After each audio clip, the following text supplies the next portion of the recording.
Hello everyone, সবাই কেমন আছেন? আশা করি ভালো আছেন। প্রথমত সবাইকে ধন্যবাদ জানাতে চাই বাসায় যাওয়ার জন্য। এখন 40 দিন, আসলে 30 দিনের উপরে হয়ে গেলে যেটা হয় যে আমি একটু হোমসিক হয়ে যাই। সো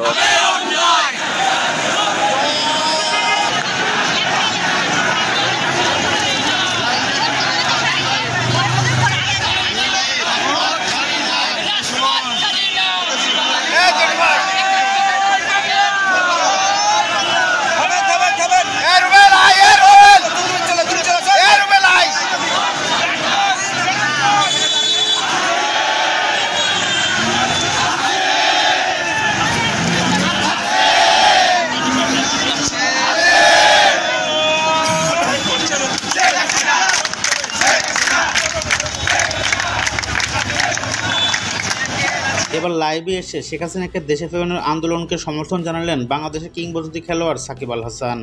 লাইভে এসে সাকিব আল হাসান বলেন, শেখ হাসিনা দেশ থেকে চলে যাওয়ার পর আমি নিরাপত্তাহীনতায় ভুগছি। আমার দেশ বাংলাদেশে আমি যেতে পারছি না। আমি বাংলাদেশের সেরা খেলোয়াড় হওয়ার সত্ত্বেও বিসিবি আমাকে নিরাপত্তা দিচ্ছে না। শেখ হাসিনা আর যাই হোক, ক্রিকেটের প্রতি তার সুদৃষ্টি ছিল। শেখ হাসিনাকে যদি খুব দ্রুত দেশে ফিরিয়ে না আনা হয় তাহলে দেশের খুব বড় ক্ষতি হবে। দেশের অর্থনীতি ইতিমধ্যেই পঙ্গু হয়ে গেছে। তাই আমি চাইব খুব দ্রুত শেখ হাসিনাকে দেশে ফিরিয়ে আনা হোক এবং শেখ হাসিনাকে দেশে ফেরানোর আন্দোলনকে আমি পূর্ণ সমর্থন করি। আপনারা আরও কঠোরভাবে আন্দোলন করুন।